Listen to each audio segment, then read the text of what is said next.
Hello everyone, welcome back to our channel. First time ఎవరైనా మన channel చూస్తున్నట్టయితే వెంటనే ఛానల్ సబ్స్క్రైబ్ చేసి లైక్ చేసి షేర్ చేయండి. అలాగే పక్కనే ఉన్న బెల్ ఐకాన్ క్లిక్ చేయండి. అలా క్లిక్ చేయడం ద్వారా మనం పెట్టిన వీడియోస్ అన్నీ మీకు అప్డేట్స్ అనేవి వస్తాయి. మరి పొదరిల్లు సీరియల్లో మరి నిప్పులు చేతిలో పట్టుకొని నిప్పులకుండా చేతిలో పట్టుకొని ప్రదక్షిణలు చేయాలని సతీష్ చెప్తాడు. అలా ప్రదక్షిణ చేస్తే మరి మాధవ పెళ్లి జరుగుతుంది, తల్లి ఆశీర్వాదం దొరుకుతుందని చెప్తుంది.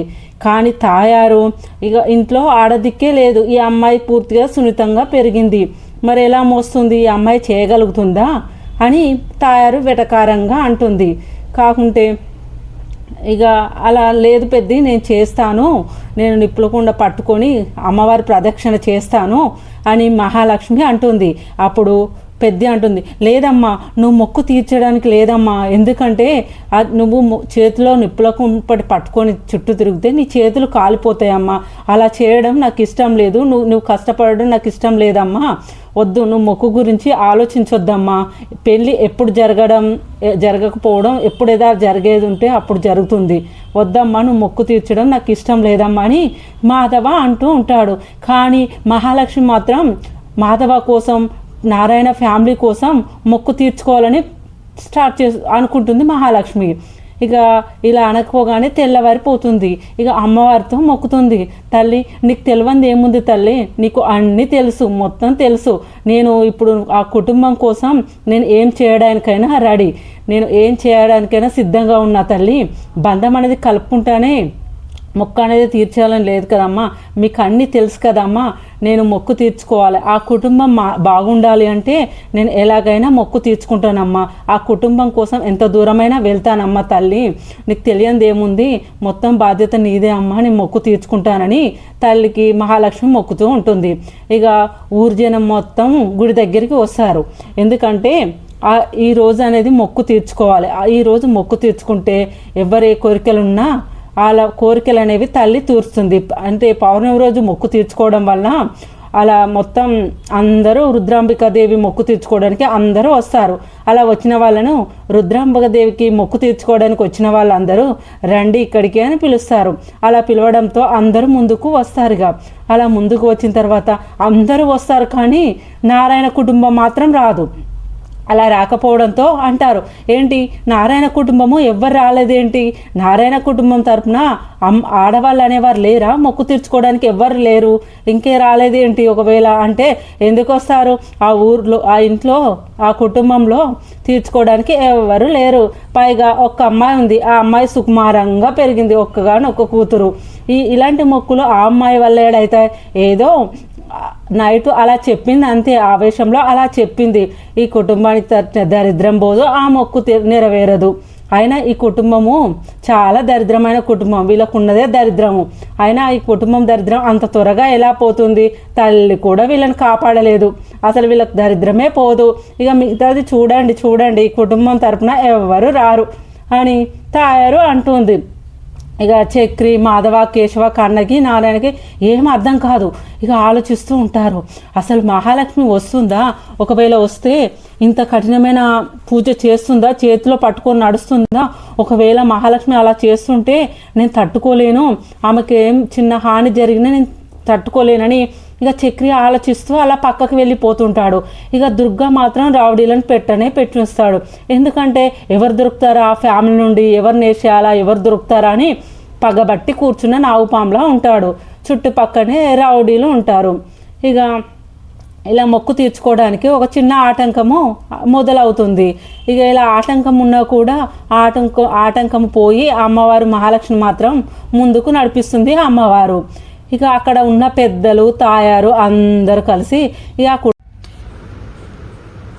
ఇక మహాలక్ష్మి రాకపోవడంతో ఇక అక్కడ పెద్దలు, తాయారు మొత్తం అందరు కలిసి ఇక నారాయణ కుటుంబాన్ని వదిలేయండి, నారాయణ కుటుంబం తరఫున ఎవరు రారు, ఇక మొక్కు చెల్లించడు అనగానే వాళ్ళు ఇలా అడుగు ముందు వేయగానే మహాలక్ష్మి వచ్చి ఆ కుటుంబం తరఫున నేను వచ్చాను, ఎన్నిసార్లు ఆ కుటుంబంలో ఆడదిక్కు లేదని ఎన్నిసార్లు చూసినా ఈవిడ ఇలా మాట్లాడుతుంది.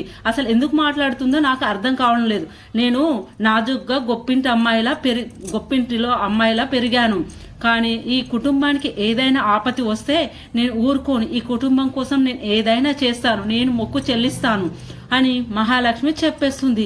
ఇక అలా చెప్తున్న మహాలక్ష్మిని పెద్ద ఇలా అంటాడు, లేదమ్మా వద్దమ్మా, అసలు నువ్వు మొక్కు చెల్లించడానికి నేను ఒప్పుకోను. నువ్వు రాకుండా ఉంటే నువ్వు రావేమో అని ఆగిపోయావేమో అని నేను సంతోషపడ్డాను. మరి వద్దమ్మా అంటే, లేదు పెద్ది, నేను ఈ ఇంటి కోడలుగా నేను మొక్కు చెల్లిస్తాను, నేను మొక్కు చెల్లించే తీరుతాను పెద్ది. అసలు నేను మీరు అనొద్దు పెద్ద అంటే, ఏంటమ్మా ఇంటి కోడలుగా మొక్కు చెల్లిస్తానంటున్నావు, ఈ ఇంటితో నీకు ఏ సంబంధం లేదని చెప్పావు కదమ్మా, ఎందుకు ఇప్పుడు నువ్వు ఇంటి కోడలుగా చెల్లిస్తానంటున్నావమ్మా, ఒక్కసారి ఆలోచించమ్మా అంటే, లేదు పెద్ది, అమ్మవారు అన్నీ చూసుకుంటుంది, అమ్మవారు మొత్తం తెలుసు అమ్మవారికి అన్నీ తెలుసు అని అంటూనే తన నిప్పులకు అక్కడున్న నిప్పులకు పడి చేతిలో తీసుకుంటుంది మహాలక్ష్మి. ఇక చక్రి మాత్రం కనబడకుంటే చక్రి ఎక్కడా, చక్రి ఏడి అని అడుగుతుంది మహాలక్ష్మి. ఇక చక్రిని ఎక్కడా కనిపించాడు. ఇక అలా కనిపించకపోయేసరికి ఎక్కడున్నాడు పెద్ద అని కంగారు పడుతూ ఉంటుంది మహాలక్ష్మి. అమ్మ మహాలక్ష్మి, చక్రి ఎక్కడున్నాడో కేశవ కన్నా వెళ్ళి చూస్తారు, నువ్వు మాత్రం మొక్కు, అమ్మవారిని మొక్కొని ఎలాంటి ఆటంకం కలగకుండా మా గురించి నువ్వు ఆలోచించకూడదమ్మా, నువ్వు జాగ్రత్తగా మొక్కు అనేది చెల్లించుకో, నీకేదైనా జరిగినట్లయితే మాకు బాధ అవుతుందమ్మా, మేము తట్టుకోలేము, మేము చక్రిని తీసుకొస్తాము, నువ్వు మంచిగా జాగ్రత్తగా అమ్మవారి పూజ కంప్లీట్ చేయమ్మా అంటే, ఇక చక్రిని మాధవాను చక్రి గురించి కేశవాను, అరే కేశవ నువ్వు మహాలక్ష్మి దగ్గర ఉండు, నేను వెళ్ళి చక్రి ఎక్కడున్నాడో తీసుకొని వస్తాను అని మాధవ అంటాడు. వద్దన్నయ్య, నువ్వు మహాలక్ష్మి దగ్గర ఉండు, మేమే వెళ్ళి చక్రి ఎక్కడున్నాడో తీసుకొని వస్తాము, నువ్వు వెళ్ళు అని అనగానే సరే అని కేశవ చక్రి వెళ్తాడు. ఇక నారాయణ అంటాడు, అరే వాడు ఎక్కడున్నారా, నేను చెప్పాను, ఊర్లోకి వచ్చిన వెంటనే చెప్పాను, ఎక్కడికి వెళ్ళొద్దు తిరగొద్దు అని చెప్పాను అని అంటే, సరేలే మేము వెళ్ళి తీసుకొస్తాము, నువ్వు అక్కడ వెళ్ళి అన్నీ చూసుకొని నారాయణ మాత్రం రానివ్వరు అక్కడికి. ఇక రానివ్వకుండా కన్నా కేశవ ఇద్దరు వెళ్తారు. కానీ నారాయణకు మాత్రం చాలా టెన్షన్ అవుతుంది. అసలు చక్రి ఎందుకు ఎక్కడికి వెళ్ళాడు, ఆ దుర్గగాడు ఎవరితోనో అటాక్ చేపించాడా, అసలు నా కొడుకు ఏమైంది అని అనుకుంటూ ఉంటాడు. ఇక తల్లిని మొక్కుంటాడు, అమ్మ తల్లి రుద్రాంబికాదేవి, నా కోడలు నీ మొక్కు చెల్లిస్తుందమ్మా, నా కొడుకు ఏం కాకుండా చూడమ్మా, మా కుటుంబానికి ఏ ఆటంకం లేకుండా చూడమ్మా తల్లి, మా కుటుంబాన్ని కాపాడమ్మా, మా కుటుంబం కోసం తను పూజ చేస్తుందమ్మా, త్యాగం చేస్తుంది మా కుటుంబం కోసం, తన చేతులకు ఏం కాకుండా పూజ కంప్లీట్ అయ్యేలా చూసుకోమ్మ తల్లి అని దేవతకు నారాయణ మొక్కుతూ ఉంటాడు. మహాలక్ష్మిగా మెల్లగా ముందుకు అడుగులేస్తూ ఉంటారు. ఇక ముందుకు అడుగులు వేస్తూ ఇక స్టార్ట్ చేస్తారు. అలా వేస్తూ కూడా మహాలక్ష్మి చక్రి గురించి ఆలోచిస్తూ ఉంటుంది. చక్రి వచ్చాడా చక్రికి ఏమైంది చక్రి వచ్చాడా ఏమైందంటే, నువ్వు కంగారు పడకమ్మా, చక్రి వస్తాడు, నేను చక్రిని తీసుకుని వస్తాను, నువ్వు కంగారు పడకమ్మా అంటుంది. అలాగని అసలు చక్రిని మాత్రం రౌడీలు చుట్టుముట్టేస్తారు. అలా ముట్టేయగానే, ఎవడరా మీరు, ఎప్పుడు చూసినా మాయంబడే పడుతున్నారు, అసలు ఏం కావాలరా మీకు, వదలండిరా నాకు, వదలండి అంటే, ఆ రోజు నువ్వు తప్పించుకున్నావు, ఈ రోజు ఎలా తప్పించుకుంటావురా, ఆ రోజు మీరు 5 ఉన్నారు, మరి ఇప్పుడు ఎలా తప్పించుకుంటావు అనుకుంటున్నారా, నీ పని అయిపోయిందిరా, ఇక నువ్వు ఒక్కడివి ఏం చేయలేవురా, కనీసం నువ్వు ఒక్కడివి మా చేతిలో నుంచి కూడా తప్పించుకునే ప్రసక్తే లేదు, వస్తున్నాడు మా సార్, వచ్చిండంటే ఇక మా చేతుల నుంచి తప్పించుకునేది లేదు, నువ్వు బయటపడే ఆలోచననే లేదు అంటే, సార్ వాడు ఎవడ్రా, మా కుటుంబం మీద అంత కక్ష ఏంటిరా వాడికి, అసలు ఎవడ్రా వాడు అని వాళ్ళ చేతిలో నుంచి చక్రి మాత్రం వదిలించుకోవడానికే అవుతూ ఉంటాడు. కానీ వాళ్ళు మాత్రం చాలా గట్టిగా పట్టుకొని, ఎక్కడికి వెళ్తావురా నువ్వు అని పక్క నుంచి ఒక గొంతు వినిపిస్తుంది. అలా వినిపించగానే, ఎవడ్రా నువ్వు నన్ను ఎందుకు రౌడీలతో కిడ్నాప్ చేపించావు, ఎవడ్రా నువ్వు, మా మీద అటాక్ ఎందుకు చేస్తున్నావురా, అసలు మా గురించి తెలుసా, మా అన్నయ్యల గురించి తెలుసా, నువ్వు నాకు ఏదైనా హాని జరిగిందనుకో నీ పని అయిపోతుందిరా, అసలు నువ్వు మమ్మల్ని ఎవరనుకుంటున్నావురా, అసలు నీకేం కావాలరా, మా మీద అటాక్ చేస్తున్నావు అంటే, నువ్వు తప్పించుకునే అవకాశం నీకు ఇస్తే కదరా, ఈ దుర్గా నుండి తప్పించుకునే అవకాశం నీకు ఇస్తే కదరా, అసలు ఈ రోజు నీ పని అయిపోయినట్టేరా, నేను వేసేస్తాము అంటే, అసలు ఎవడ్రా నువ్వు మా వెంట ఎందుకు పడుతున్నావు, అసలు నీకేంట్రా, మా మీద పగ ఏంట్రా, అంత కక్ష ఏంట్రా అంటే, ఎవడ్రా నువ్వు, ఎవడేంట్రా, నువ్వు నా అక్క కొడుకురా, నువ్వు నా మేనల్లుడురా, నిన్ను మేనల్లుడు అనుకుని కూడా వేస్ట్రా, అంటే నువ్వు మా అమ్మకు తమ్ముడివా అంటే, అవునరా నీ అమ్మకు తమ్ముడివే కానీ మీకు మాత్రం నేనేం కాను అంటే, మా అమ్మకు తమ్ముడు అయినప్పుడు నువ్వు నాకు మేనమామ కదా, మేనమామ బావ బ్రతుకు కోరుతాడు కానీ నువ్వేంటి మా నాశనం కోరుకుంటున్నావు అంటే, అవునరా నీ మీ నాన్న నా అక్కను చంపేసి అంతకుడుగా ఊరు వదిలిపెట్టి పారిపోయి 4 కొడుకులతో చాలా సంతోషంగా ఏమీ తెలియనట్టు ఊరు నుంచి పారిపోయి మరీ బతుకుతున్నాడు. కానీ నా అక్క నాకు దూరం చేసి వాడు హ్యాపీగా ఎలా ఉంటాడురా, మిమ్మల్ని చంపేసి మిమ్మల్ని ఇక్కడే పాతి పెట్టేస్తాను అని దుర్గా చక్రితో అంటూ ఉంటాడు. నువ్వు నన్ను ఏం చేయలేవురా, మా శక్తి ఏంటో నీకు ఆల్రెడీ చూపించాము, నువ్వు మా జోలికి వస్తే నిన్ను ఏం చేసేది కూడా తెలియదు. నా అన్నదమ్ముళ్ళు అసలు నా అన్నదమ్ముళ్ళు వచ్చారంటే నీ పని అయిపోతుంది, నువ్వు మమ్మల్ని ఏం చేయలేవురా, అయినా మేనమామ అల్లుల బ్రతుకు కోరుతాడు, నువ్వేంట్రా మా నాశనం కోరుతున్నావు అని అంటారు. అసలు వీనికి మాట్లాడే ఛాన్స్ కూడా ఎవరిస్తున్నారా, అసలు వీనికి మాట్లాడే నీకు అర్హత కూడా లేదు, నేను ఫస్ట్ వేసేయాలనగా ఇక్కడ ఇది జరుగుతూనే ఉంటుంది. ఇక గుళ్ళో మహాలక్ష్మి మొక్కి చెల్లించుకుంటూ ఉంటుంది.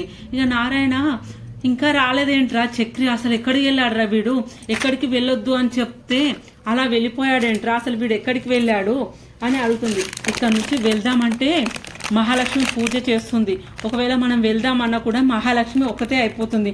మరి చక్రికి ఎక్కడి నుంచి ఏ ప్రమాదం పొంచుకుందో నానా, అసలు మనం వెళ్ళాలన్నా కూడా వెళ్ళలేని పరిస్థితి అని మాధవ నారాయణతో అంటుంటుంది. కానీ కేశవ కన్నా చక్రిని వెతుక్కుంటూ వెళ్తూ ఉంటారు. కానీ చక్రి మాత్రం ఎక్కడ కనిపించాడు, అసలు ఎక్కడికి వెళ్ళాడురా, ఎక్కడున్నాడు అసలు, నాన్న అప్పుడే చెప్తున్నాడు ఈ ఊర్లో ఎక్కడికి తిరగొద్దు, ఎక్కడికి వెళ్ళొద్దు అని చెప్తూనే ఉన్నాడు. కానీ నారా మాటలు పట్టించుకోకుండా అలా వెళ్ళిపోయాడు. అసలు ఎక్కడున్నాడురా, కనిపించాడు, అసలు ఎక్కడున్నారా అని వాళ్ళే మాట్లాడుకుంటూ కన్నా కేశవ వాళ్ళే ధైర్యం చెప్పుకుంటూ అలా వెతుక్కుంటూ వెళ్తారు. ఇక వీళ్ళు వెళ్తూ ఉండగా ఇక మేనమామ చుట్టూ ఉన్న గుండగాళ్ళు చక్రిని చుట్టుముట్టి కొట్టడానికి ఇక చేతులు ఎత్తుతూ ఉంటారు. ఇక అది చూసిన కన్నా కేశవ ఊరుకొచ్చి ఒక్క తన్ను తంతారు. ఇక అలా కొట్టగానే ఇక కేశవ అక్కడున్న రౌడీలను మొత్తం పట్టు తుక్కు కొడతారు. అలా కొట్టి ఇక చక్రిని కాపాడుతాడు. ఎవడ్రా వీళ్ళకేం పనిరా, ఎప్పుడు చూసినా మన మీద అటాక్ చేసిన ఎవడ్రా వీడు, ఎవరంటే వాడు మన అమ్మకి తమ్ముడు, మన మేనమామనంట, వాడు మన అమ్మని చంపింది మన నాన్ననే అని కక్ష పెంచుకొని మనని కూడా లేకుండా చేయాలని వాడు మన మీద కక్ష కచ్చాడు. అంటే మేనమామ ఏంటి, మేనమామ అంటే మేనల్లులను చాలా సంతోషంగా చూసుకోవాలి, కానీ వీడేంటి మనని చంపాలని చూస్తున్నాడు, అసలు ఏంటి ఇదంతా ఏంటి. కానీ నాన్న అమ్మని చంపేసింది అని అందరూ చెప్పుకుంటున్నారు, కానీ నాన్న అమ్మని చంపిన దాంట్లో నిజం ఎంతుందో అబద్ధం ఎంతుందో ఎవరికీ తెలియదు. అది తెలియకుండానే మన మీద కక్ష పెంచుకొని మనం అమ్మతో ఉన్నామని మన మీద కక్ష పెంచుకున్నాడు రా వీడు అని అంటాడు. కానీ వీడిని చంపేద్దాంరా, అసలు వీడిని వదిలిపెట్టేదే లేదు, వీడు ఇంతగానో కక్ష పెంచుకున్నాడు, అసలు వీడిని వదిలే ప్రసక్తి లేదంటే వద్దురా, వాడిని ఇప్పటికే మన కుటుంబము అమ్మ దూరమే మనం చాలా బాధపడుతున్నాము, ఈ నీచుణ్ణి చంపి మనం అసలు వీడి జోలికే వెళ్ళకూడదు అని దుర్గాకి వార్నింగ్ ఇస్తారు. ఇంకోసారి మా ఫ్యామిలీ జోలికి వచ్చినా మా నాన్న జోలికి వచ్చినా ఊరుకునేదే లేదు, నీ పని అయిపోతుంది, నువ్వు మా పని చేయడం కాదు, నీ పని మేం చేస్తామని ఇక దుర్గాని చితక తుక్క కొట్టి మేనమామను వీళ్ళు బయలుదేరి గుడికి వెళ్తారు. ఇక అలా గుడికి వెళ్ళడం స్టార్ట్ చేస్తారు. ఇక మహాలక్ష్మి గురించి అడుగుతాడు, నాకేం కాలేదు కానీ మహాలక్ష్మికి ఎలా ఉంది, మహాలక్ష్మి గారికి ఎలా ఉంది అంటే, మహాలక్ష్మి వచ్చి మొక్కు చెల్లించుకుంటుందిరా, తన చేతులు కాలుతున్నాయని కూడా పట్టించుకోకుండా అమ్మవారికి మొక్కు తీర్చడం కోసము తన చేతులు కారినా పర్లేదని మొక్కు తీర్చుకుంటుందిరా అంటే, మహాలక్ష్మి గారిని చూస్తుంటే నాకు చాలా సంతోషంగా ఉందిరా, అసలు మహాలక్ష్మి నన్ను భర్తగా అంగీకరించకుండా మన కుటుంబం కోసము అంత త్యాగం చేస్తుందిరా, ఆమెను చూస్తే నాకు చాలా గౌరవంగా ఉందిరా అంటే, లేదురా తను నిన్ను భర్తగా యాక్సెప్ట్ చేసి మన కుటుంబం తరఫున కోడలుగా మన మొక్కు కంప్లీట్ చేస్తుందిరా, అలా నేను భర్తగా అంగీకరించాలని నేను రుద్రాంబిక దేవిని కూడా మొక్కుందాంరా అని ఇక వీళ్ళు అక్కడి నుంచి బయలుదేరి గుడికి వస్తారు. ఇక అలా రాగానే చక్రికి మాత్రం వాళ్ళు రౌడీగాలు దెబ్బలు కొట్టిన అన్ని గాయాలు కనిపిస్తూ ఉంటాయి. అప్పుడు ఏమైంది చక్రికి, ఏమైంది చక్రికి అని మహాలక్ష్మి చాలా బాధపడుతూ ఉంటుంది. ఇక అక్కడ మాధవ, అమ్మ నువ్వు టెన్షన్ పడకు, వాడికి ఏం కాలేదు, మేము చూసుకుంటాము, నువ్వు మొక్కు ముందుకు నడవాలి తప్ప వెనుకకు చూడొద్దమ్మా, అసలు నువ్వు నీ మొక్కును చెల్లార్చమ్మ, మొక్కు తీర్చాలి, నువ్వు టెన్షన్ పడకని ఇక మాధవ చక్రి దగ్గరికి వెళ్ళి ఏం జరిగిందిరా అని అడుగుతాడు. అప్పుడు నారాయణ అంటాడు, నేను చెప్తూనే ఉన్నాను, ఈ ఊరికి వచ్చినప్పటి నుంచి చెప్తూనే ఉన్నాను, ఒంటరిగా ఎక్కడికి వెళ్ళకూడదని చెప్తూనే ఉన్నాను, ఎక్కడికి వెళ్ళావురా, మాకు చెప్పకుండా ఎటు వెళ్ళావురా అంటే, నేను ఎక్కడికి వెళ్ళలేదు నాన్న, ఏదో ఆలోచనలో మహాలక్ష్మి గురించి పక్కకెళ్ళి ఆలోచించుకుంటూ ఉన్నారు, ఈలోగా రౌడీలు చుట్టుముట్టి నన్ను అక్కడి నుండి పట్టుకొని వెళ్ళిపోయారు నాన్న, నాకేం కాలేదు, కేశవ కన్నా వచ్చారు సరైన టైంకి, ఇదంతా నీ వల్లనే నాన్న, అసలు నువ్వు గతం గురించి మాకు ఏం చెప్పకుండా తీసుకొచ్చి ఇంత పని చేసావు నాన్న, నువ్వు మాకు గతం అనేది చెప్తే జరగకపోయేది అంటే, ఏంట్రా నువ్వు ఏమంటున్నావురా అంటే, అవును నాన్న మన మేనమామనట, మన మేనమామ అమ్మకు తమ్ముడంట, వాడొచ్చి ఇదంతా చేసేసేది వాడే, చేయించేది కూడా వాడే అంటే, ఏంట్రా నువ్వు అనేది, అవును నాన్న అమ్మను చంపింది నాన్ననే అని వాడు మన కుటుంబం మీద పగబట్టి మనల్ని చంపడానికి, మనల్ని ఎప్పటికప్పుడు వేసేయడానికి వాడు వెంటనే నాగుపాములాగా మన చుట్టే రౌడీలను పెడుతున్నాడు అన్నయ్య అని ఇక మాధవకి చక్రి చెప్తూ ఉంటాడు.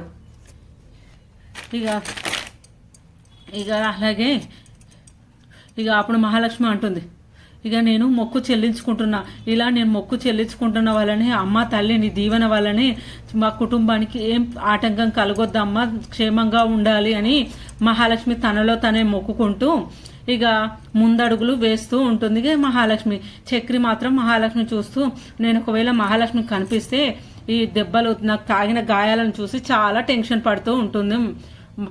పడుతుందని అనుకొని వెనుకనే అడిగేస్తూ ఉంటాడు చక్రిగా. ఇక మహాలక్ష్మి మాత్రం చక్రి గురించి ఆలోచన, చక్రి కనిపిస్తలేడేంటి, ఎప్పటికప్పుడు చూడాలని మహాలక్ష్మి ముందులు అడుగు వేస్తూ ఉంటూ ఇక మొక్కు చెల్లిస్తుంది మహాలక్ష్మి. ఇక అప్పుడు తయారును ఇలా అంటాడు నారాయణ, ఏంటి మా ఇంట్లో ఆడదే లేదన్నో, ఆడపిల్లనే లేదన్నో, కోడలే ఉండదన్నో, చూసావా నా కోడలు ఈ కుటుంబం కోసం, ఈ కుటుంబ క్షేమం కోసం నా కోడలు మొక్కు చెల్లించిందే, చూసావా ఇది నా కుటుంబము, నా కోడలు, చూసావా ఇప్పుడు ఏమంటావే, నా కుటుంబము ఎప్పుడూ సంతోషంగా కలిసి కట్టిగానే ఉంటుంది, ఇక అంటావా నా కుటుంబంలో వచ్చే కోడన్లు ఆడవాళ్ళు ఎప్పుడు సంతోషంగానే ఉంటారే, నీ ఆలోచన తప్పు పట్టియకు, నీ ఇకనైనా సరిగ్గా చూడు అని తయారును అంటాడు ఇక నారాయణ. ఇక ఈలోగా మహాలక్ష్మి అమ్మవారికి మొక్కు సమర్పించి కంప్లీట్ చేస్తుంది. ఇక మొక్కు తీర్చుకున్న మహాలక్ష్మి వెంటనే చక్రిని చూస్తుంది. అలా చక్రిని చూసిన మహాలక్ష్మికి ఒంటి నిండా గాయాలు ఉంటాయి. చక్రికి అలా దగ్గరికి వచ్చి, ఏమైంది చక్రి, ఏమైంది ఒంటి నిండా గాయాలు ఏంటి అంటే, నాకేం కాలేదండి, మీరు టెన్షన్ పడకండి అంటే, ఏంటి మీ సొంత మేనమామ మీ అమ్మ తమ్ముడు మిమ్మల్ని చంపాలని చూస్తున్నాడా, అంత అరాచకానికి ఓడిపడ్డాడా ఏంటండి అని అంటే, పదండి అంటే, పర్లేదులేండి నేను చూసుకుంటాను, లేదండి నాకు మిమ్మల్ని చూస్తుంటే నేను అసలు తట్టుకోలేకపోతున్నాను, మీకు ఇలా అవ్వడం ఏంటి అని అక్కడున్న చక్రిని ఒకేసారి గట్టిగా హత్తుకొని ఇక చక్రిని పట్టుకొని చాలా ఏడుస్తూ ఉంటుంది మహాలక్ష్మి. కానీ చక్రిని భర్తగానే అంగీకరించని మహాలక్ష్మి, అసలు ఆ ఇంటికి కోడలుగా కూడా ఉండని మహాలక్ష్మి ఇక చక్రిని భర్తగా ఒప్పుకొని ఇక ఆ ఇంటికి కోడలుగా తన మొక్కు చెల్లించుకొని చక్రిని గట్టిగా హత్తుకొని బాధపడుతూ ఏడుస్తూ ఉంటుంది ఇక మహాలక్ష్మి. అలా మహాలక్ష్మి ఏడుస్తుంటే చక్రి అంటాడు, మహాలక్ష్మి గారు నాకేం కాలేదండి, మీరు ఏడవకండి, నాకేం కాలేదని చెప్తున్నా కానీ ఏం కాకపోవడం ఏంటి, ఇంత పెద్ద గాయాలు జరిగినాయి, ఇంత దెబ్బలు తలిగాయి, అసలు మిమ్మల్ని ఎవరండి మా అందరి మధ్య నుంచి అక్కడికి వెళ్ళమన్నది, ఎందుకు వెళ్ళారండి అంటే అనగానే తన 2 చేతులను ఇట్లా తీసుకొని చేతుల్లో, చూసారండి మా ఇంటి కుటుంబం మొక్కు తీర్చుకోవడానికి నీ చేతులలో మీరు మొక్కు చెల్లించారు అమ్మవారికి అగ్ని ఎత్తి, మీరు చాలా గ్రేట్ అండి, మా కుటుంబం కోసం ఇంత చేశారు, మీరు చాలా గ్రేట్ అండి, మీరు చాలా గొప్పవారండి, మీరు మా కోసం చేసిన త్యాగం ఉంది నాదేముందండి అని ఇక రుద్రంబాదేవికి సమర్పించిన మొక్కు గురించి చక్రి మహాలక్ష్మిని అంటుంటాడు.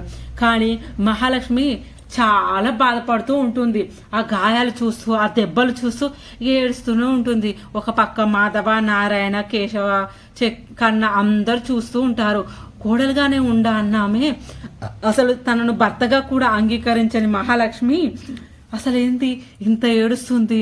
అంబికాదేవి దయ వల్ల చక్రి మహాలక్ష్మి ఇద్దరు భార్యాభర్తలుగా ఒకరినొకరు అర్థం చేసుకొని ఉంటే సరిపోతుంది. అమ్మయ్య తల్లి అంగీకరించావు, అమ్మ మొక్కు సమర్పించడంతో నువ్వు మా మీద మమ్మల్ని మాకున్న కష్టాలను పోగొట్టమ్మ తల్లి, మమ్మల్ని చల్లగా చూడమ్మ తల్లి, అంతా నీదైనా నారాయణ మొక్కుంటూ ఉంటాడు.